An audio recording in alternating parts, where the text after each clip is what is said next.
Hey GenBio, I hope you're doing well. Here we are with chapter 5.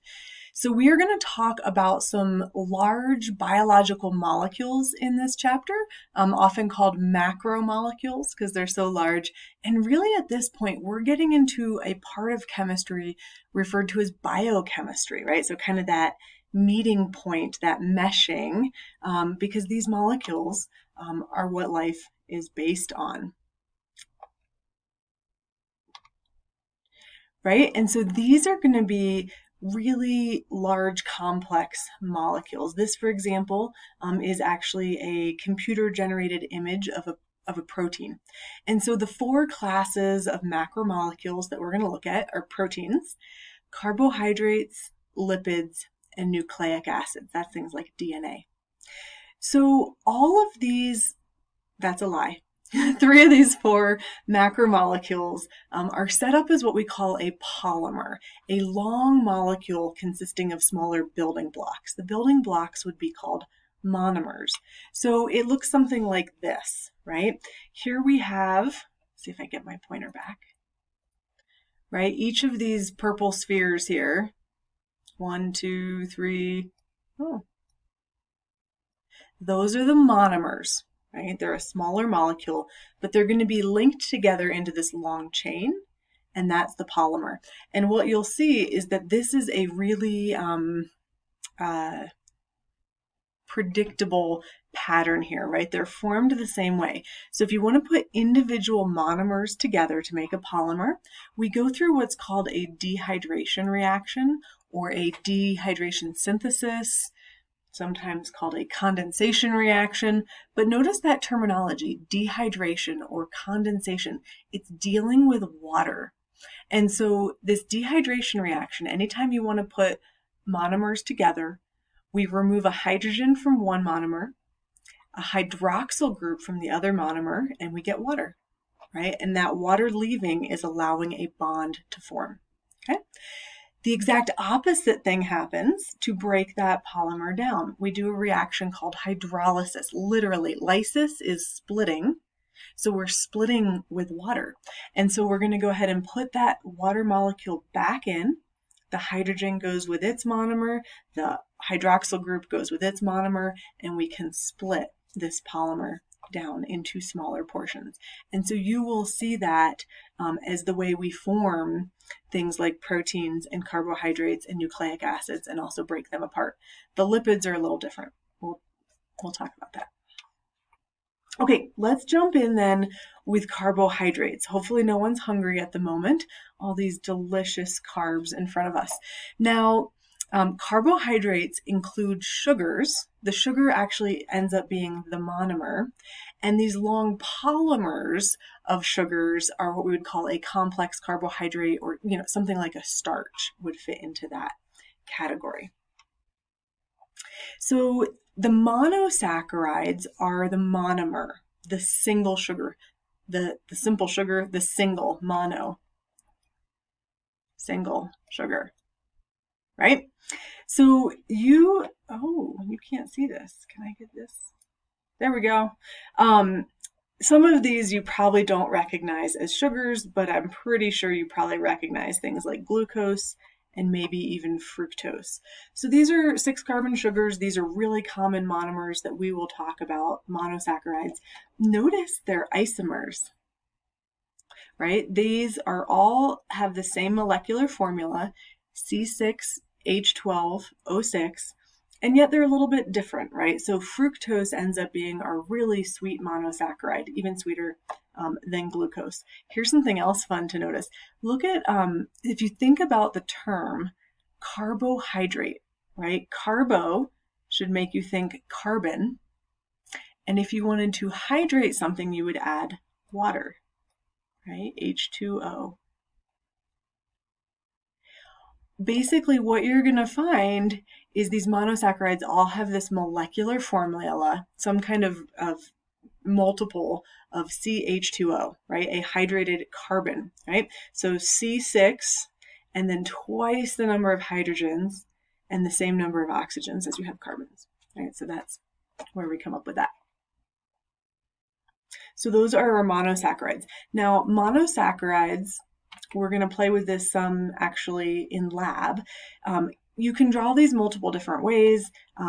Chemists may draw them kind of in this linear formation, but honestly, typically in living organisms, they'll be dissolved in water, and so they'll be in this more like a ring structure. Now, this can be confusing to folks sometimes, right? And you're actually going to build these in lab, so hopefully that helps.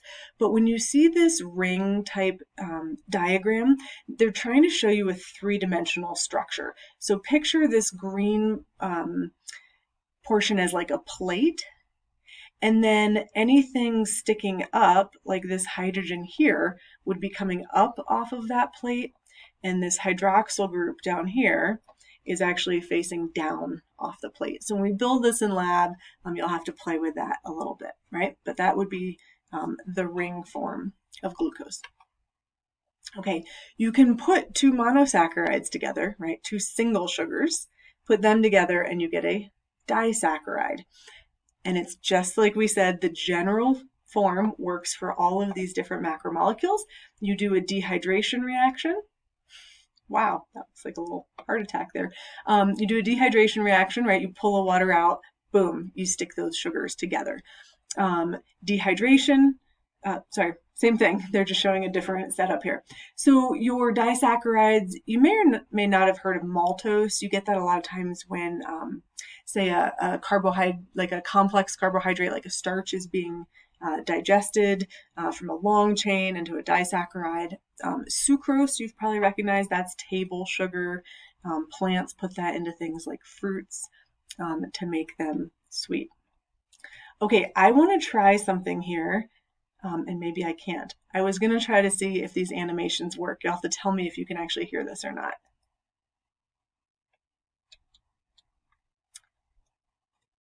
And I think it's official, that doesn't work. Oh, here we go. Tell me if you can hear it.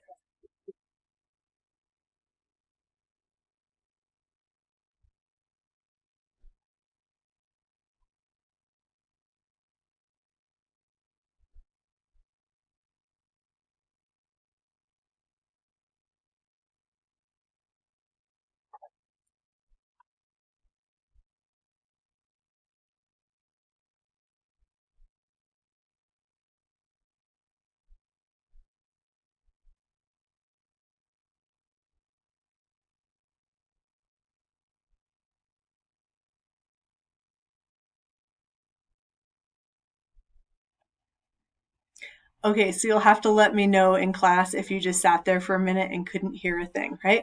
But it was just showing you how monosaccharides are put together to make a disaccharide. And you can see the water coming out at each step. Okay, so then we can get even more complex, right? So then when we talk about a polysaccharide, right, we had monosaccharides, which were single, disaccharides had two sugars, right? And now we're talking about polysaccharides, right? So these are going to be the polymers, these long chains of sugars.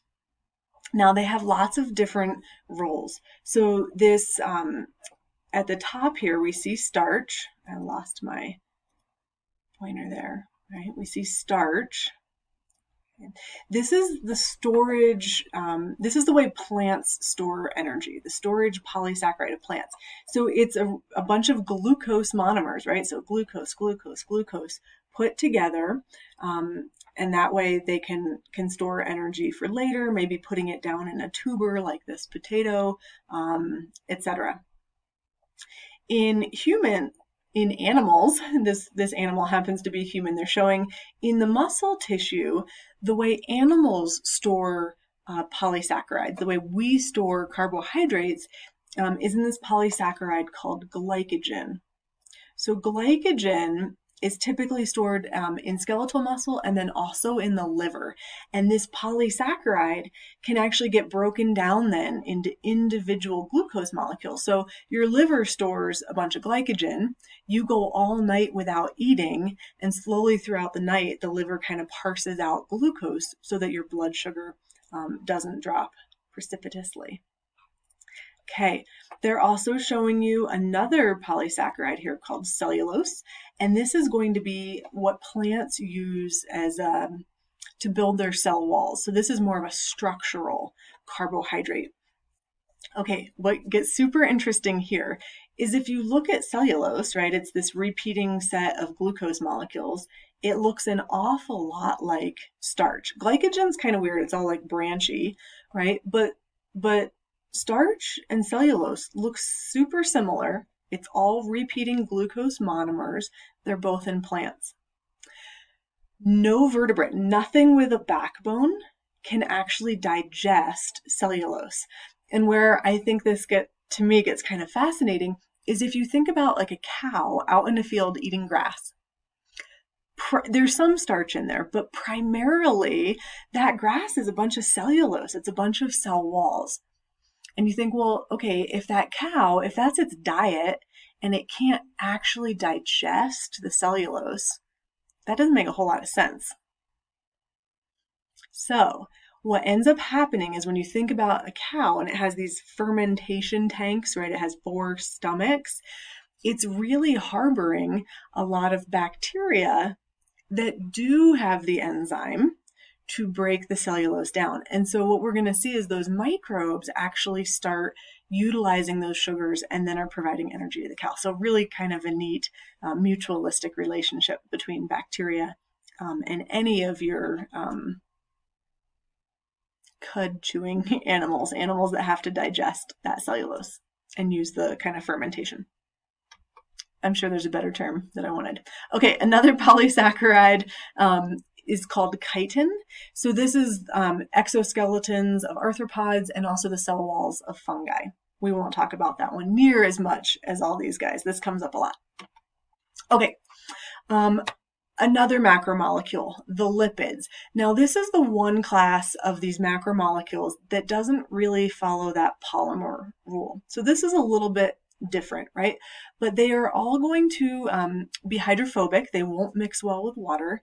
And they primarily are made up of hydrocarbons, right? So again, we said that was lots of carbon and hydrogen, very little else.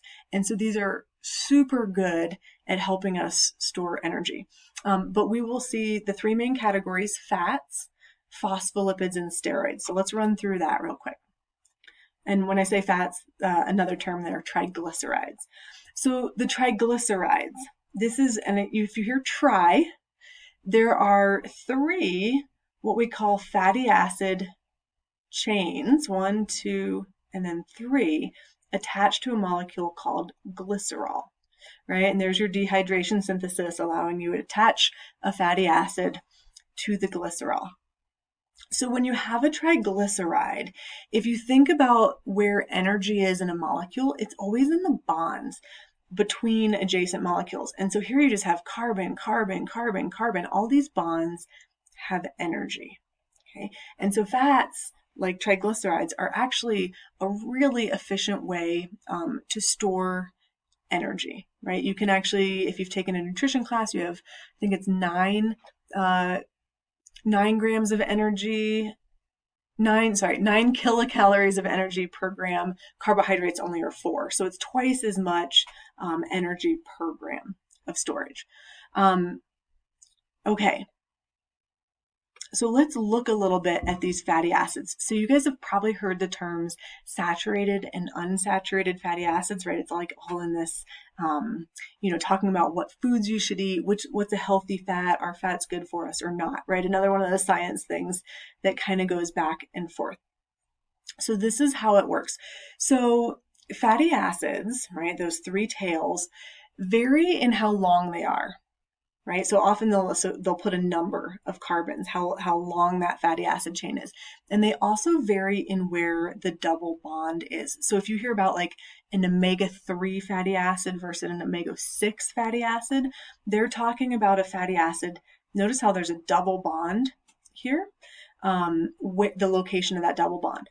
Saturated fatty acids is what we see over here on the left. Okay, saturated fatty acids have the maximum number of hydrogens, which means they have no double bonds. So again, each of these little intersections is this, right? Carbons attached to hydrogens. They're just not drawing it out for space. Okay, so the maximum number of hydrogens, no double bonds, because when you have a double bond, you actually have 2 less hydrogens. Okay, at room temperature, these are solid. So the example here is butter. Our unsaturated fats have a double bond, right? They're unsaturated. There's not as much hydrogen. And the way to do that is to go ahead and have carbons share multiple electrons instead of sharing with more hydrogens. Okay, at room temperature, these fats are liquid. Okay, so a lot of animal fats tend to be saturated fats. A lot of plant fats or oils tend to be unsaturated.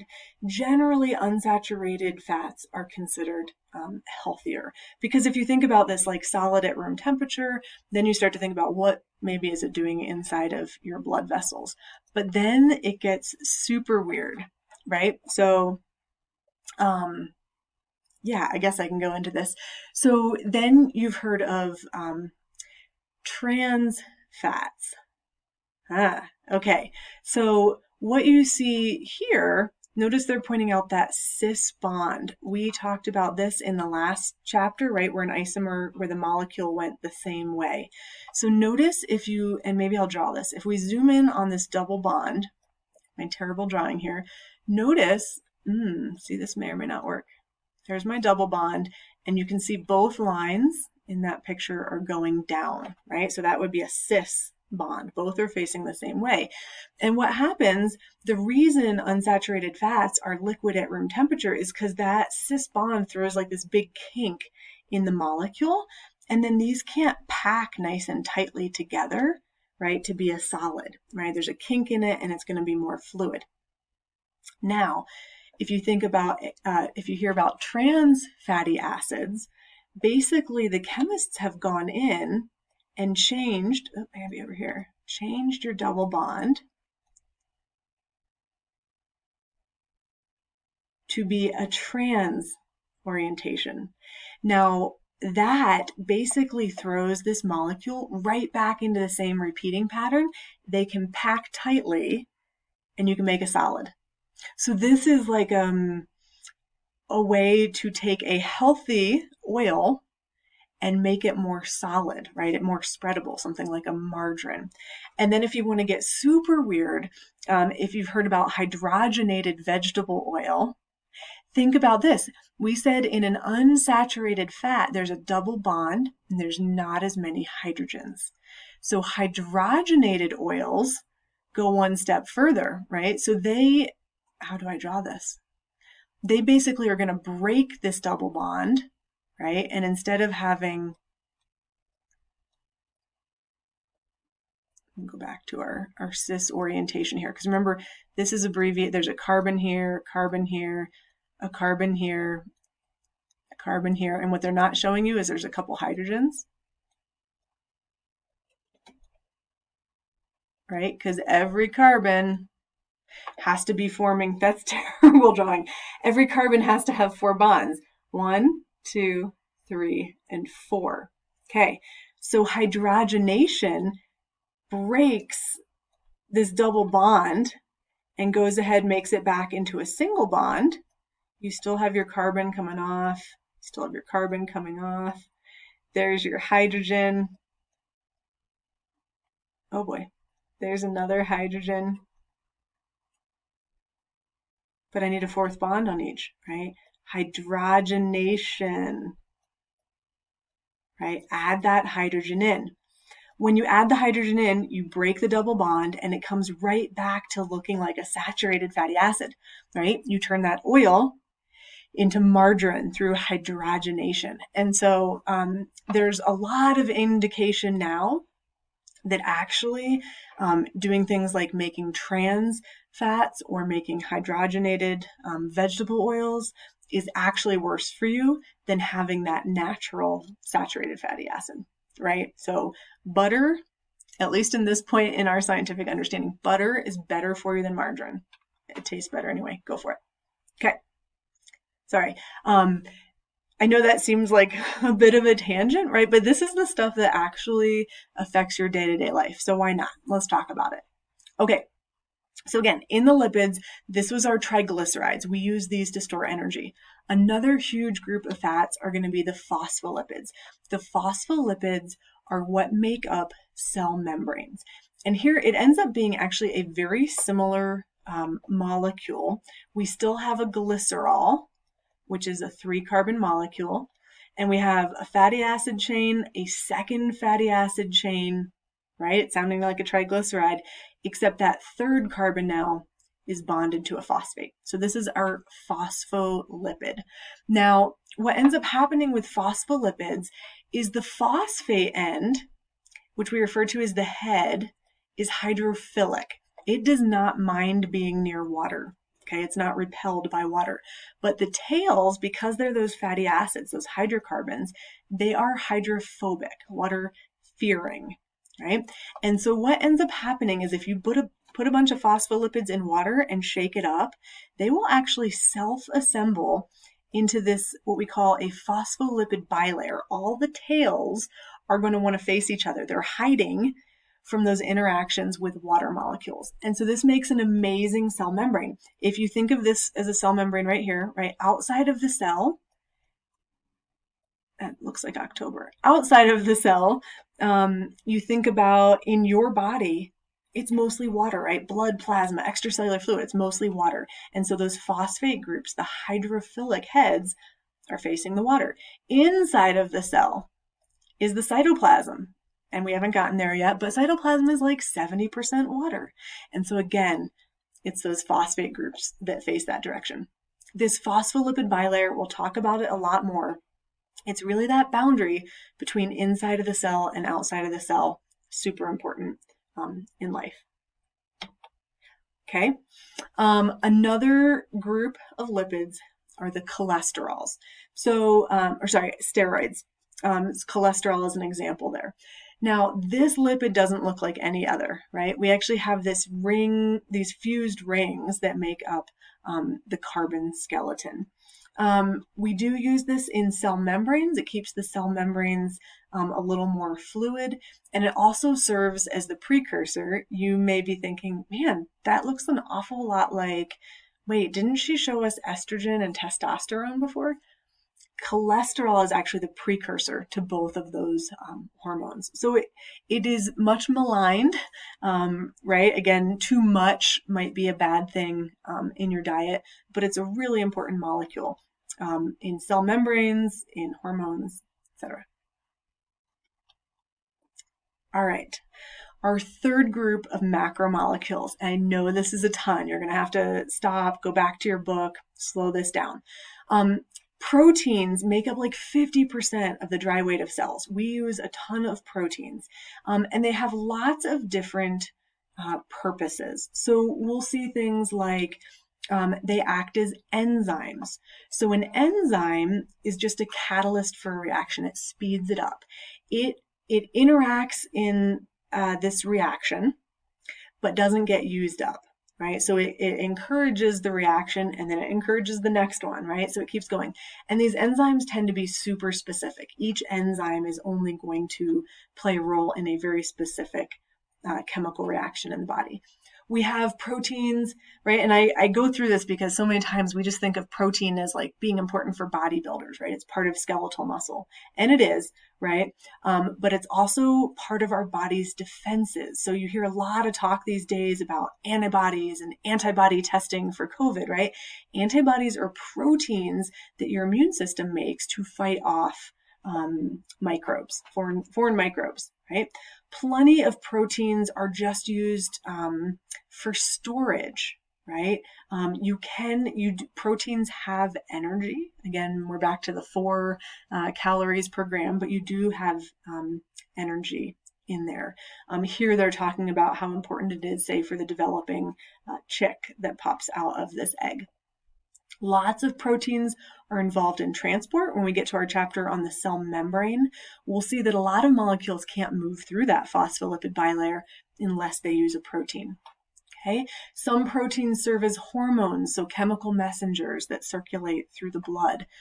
Others serve as receptors, so they're on the surface of a cell, and that hormone, or in this case a neurotransmitter, can dock on that receptor protein and send a message inside of the cell.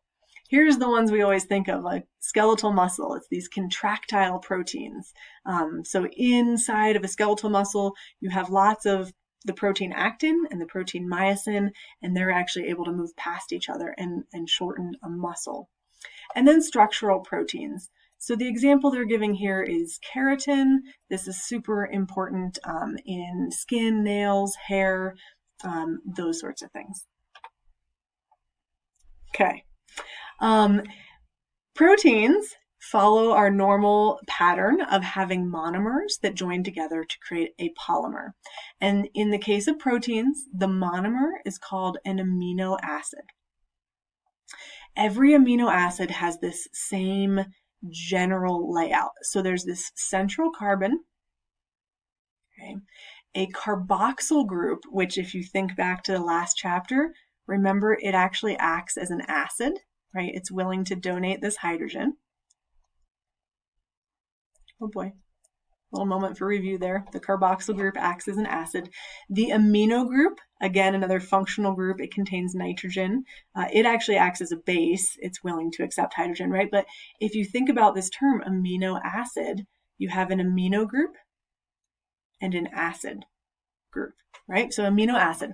Central carbon, it always has an amino group, a carboxyl group, a hydrogen, and then this side chain, which they refer to as R, because there are 20 different amino acids, and they have 20 different side chains. So everything else is the same, right? Here's our central carbon. Here is our carboxyl group. Here is our amine group. There's that one little hydrogen. And then the side chain, the R group, right? And so they're showing that in yellow. Boom, boom, boom. Some of these get super complicated, right? There's 20 amino acids that we use to build proteins, okay? So each of those is a monomer that we can stick together to make our polymer, to make a what we call a polypeptide chain. So here's your dehydration reaction again, right? The water molecule coming out is going to bring two adjacent amino acids together and form what's called a peptide bond. So the bond name here is a peptide bond, and so you make a polypeptide, right, by having many of these together. So when you go to build a protein, the way this looks is you have this primary structure where it's really just a long chain of amino acids, right? A polypeptide. That's the primary level of organization.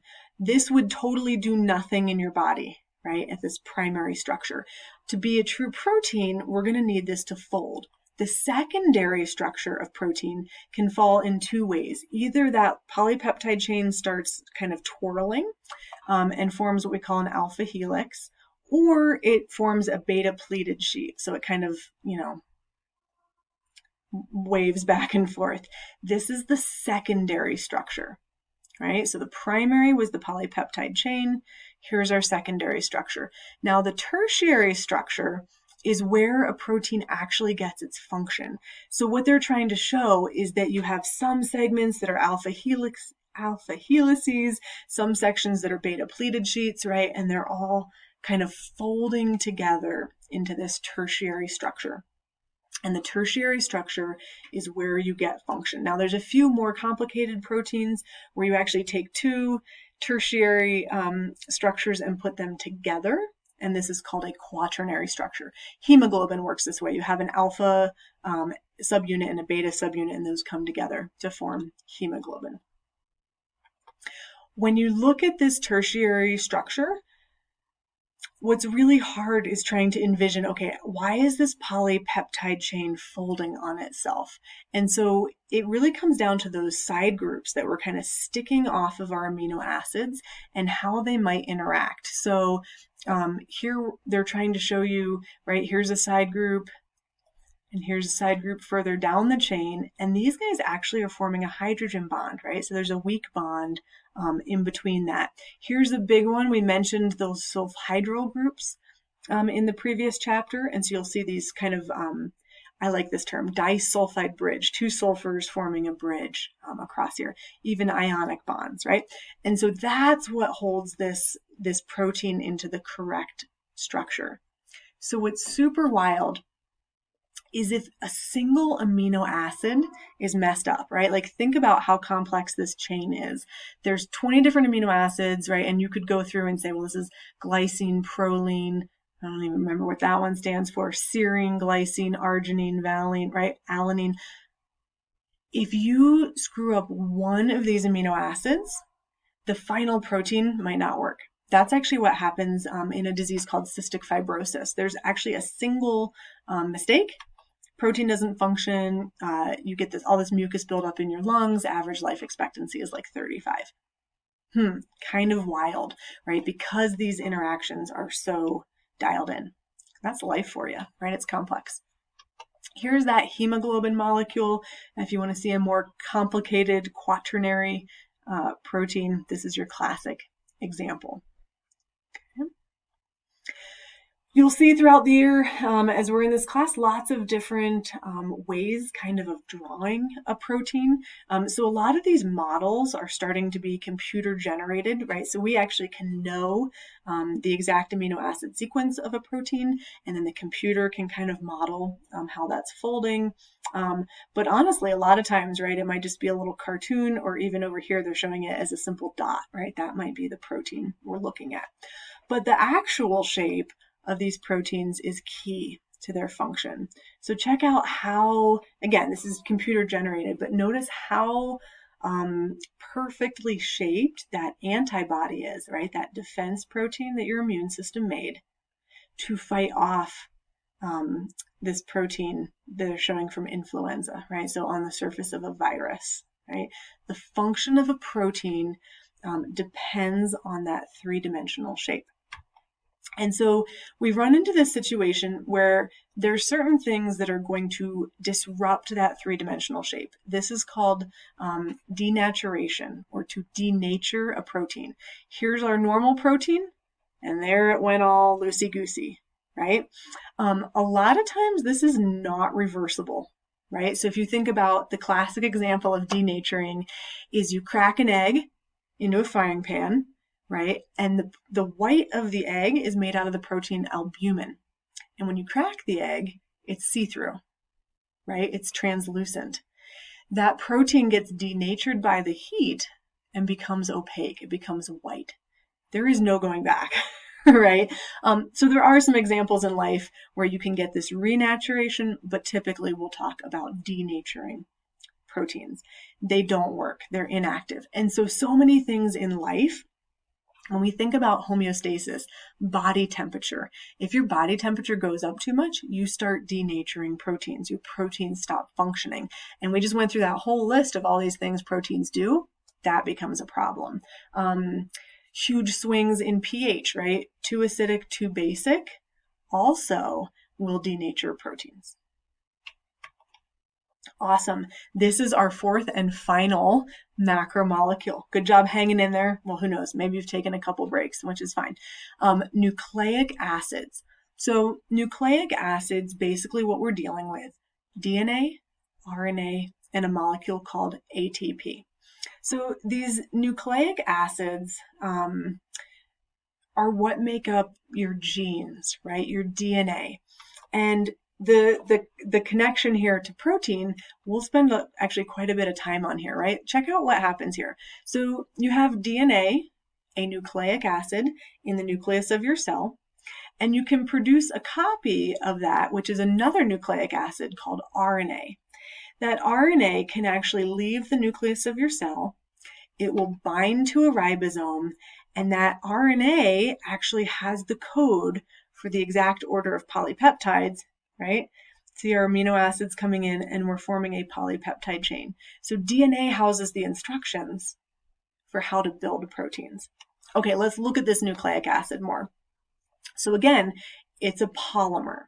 So here is our monomer, which is, over here. Here's our monomer, which is called a nucleotide.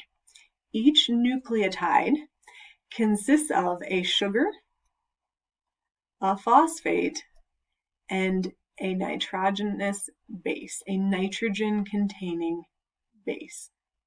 Okay, and here they're showing us, you guys maybe recognize this, the different nitrogenous bases, cytosine, thymine, adenine, guanine, right? So if you're used to the A's, G's, T's, and C's in DNA, and of course in RNA, we don't use thymine, we use uracil, right? Otherwise, in DNA, the sugar is called deoxyribose. In RNA, the sugar is ribose. We'll get into all of this. But what I want you to notice is we have a monomer, right, our nucleotide, and then it's going to get put together into this polymer, into a long chain, something like DNA or RNA, right? And when that all gets put together, oh, there's a good reminder. Again, we'll do more of this, but A's always go with T. It makes a word at. A's go with T's, C's go with G's. So these are a couple of our different nucleic acids. So there's DNA. This is a particular type of RNA called transfer RNA. You can see it's got uracil in it, etc. We'll spend a lot of time learning more about DNA and RNA, which hopefully most of us will find interesting, right? This has been a game changer, both in understanding life and also kind of presents some really interesting ethical situations, right? As we start to develop techniques where not only can we read a genome and know every nucleotide that an organism has, but also now we're coming up with ways to manipulate this. So we'll spend some time going there, but realize really computing power has been a game changer here, right? So wow, it's 2001. It was 2001 that we completed the Human Genome Project. So we figured out the code of all those nucleotides in all the genes in a human, right? And there's billions of them. And now we've sequenced genomes of lots of different organisms, and it lets us understand a lot of things about living organisms. And so we'll play with some of the technology there. And again, these are big growing fields, kind of in biology. There's a field called bioinformatics. So if you're into math, if you're into computers, using computer software to kind of deal with these huge data sets that we get from sequencing genomes, and on and on. Okay, so all that's left, and I'll post this PowerPoint presentation, that's it for me, but I did leave a few more slides. The summary at the end of this chapter is fantastic, right? So they will walk you back through carbohydrates, right? So if you need a little review, a reminder of what these look like, what they're for, there's their little review on lipids, proteins, and nucleic acids. So I just wanted to point out that I will post this PowerPoint presentation. Those are at the end of your chapter, and they're excellent. Okay, I will see you guys soon. Have a great day.